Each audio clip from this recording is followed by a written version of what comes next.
Bismillahirrahmanirrahim. Assalamualaikum warahmatullahi wabarakatuh. Saya Raudatul Jannah binti Dahlan dengan nombor matrik A169-539 akan membentangkan projek akhir saya untuk subjek pendidikan awal kanak-kanak oleh ibu bapa dalam Islam.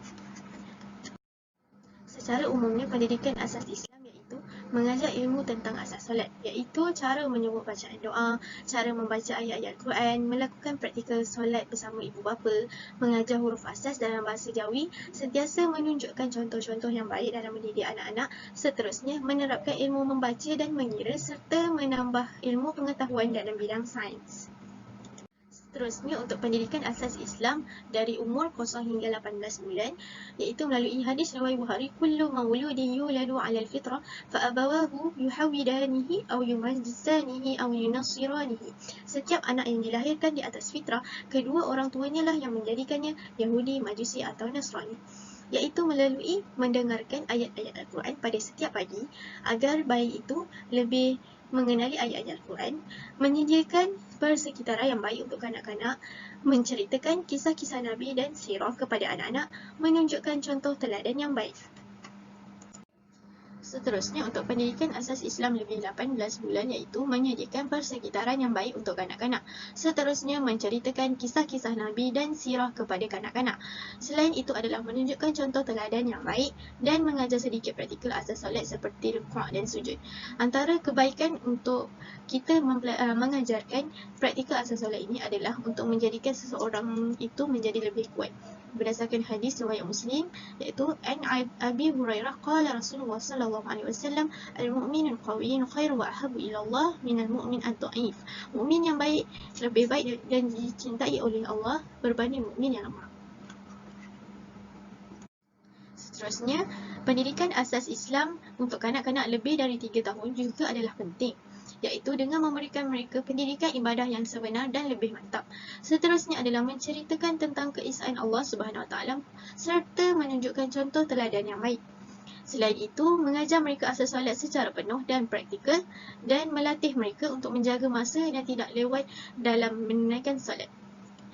Berdasarkan surah Al-As dalam ayat 1 hingga 3, iaitu demi masa sesungguhnya manusia dalam kerugian kecuali orang-orang yang beriman dan mengajarkan kebajikan serta saling menasihati untuk kebenaran dan saling menasihati untuk kesabaran. Berikut adalah contoh-contoh yang dapat kita ikuti untuk mengajarkan kanak-kanak dari umur 1 tahun hingga 3 tahun, iaitu melalui pembelajaran flashcard, iaitu yang pertamanya mengajarkan mereka tentang haiwan-haiwan, iaitu 5 haiwan yang berkaki 4, contohnya kuda, arnab, kucing, zirafah dan beruang. Contoh-contoh ini kita boleh berikan mereka melalui gambar-gambar yang besar supaya mereka dapat melihat bentuk fizikal dan secara lebih fokus. Seterusnya, 5 jenis burung yang berlainan, iaitu kenari, merak, kakak tua, merpati, helang. Seterusnya, 5 jenis bendera yang berlainan, iaitu Singapura, Jerman, Brunei, Filipina, Korea Selatan.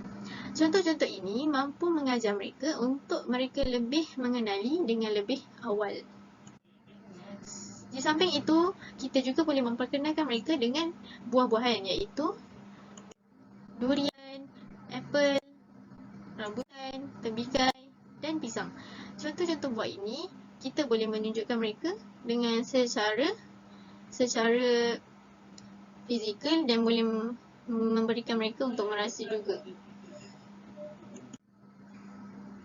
Selain itu, kanak-kanak juga boleh didedahkan dengan perkataan-perkataan melalui perkataan bahasa Melayu, bahasa Inggeris maupun bahasa Arab. Antara contohnya ialah makan, tidur, besar, kecil, bayi. Perkataan-perkataan tersebut mestilah di dalam tulisan berwarna merah dan besar agar mereka tidak berasa keliru. Seterusnya, 5 perkataan yang berlainan dalam bahasa Inggeris: work, eat, climb, play, cry. Di samping itu, perkataan dalam bahasa Arab juga mampu membantu mereka dalam mempelajari pelbagai bahasa. Contohnya, qalamun, kitabun, kursiyun, miftahun dan mirsamun. Dalam untuk bahagian pengiraan pula adalah melalui bintik-bintik merah yang berkedudukan tidak sekata secara rawak. Oleh itu, mereka dapat merangsang otak mereka untuk mengetahui berapa jumlah bintik tersebut. Contohnya, 31, 32, 33, 34, 35, 36, 37, 38, 39 dan 40.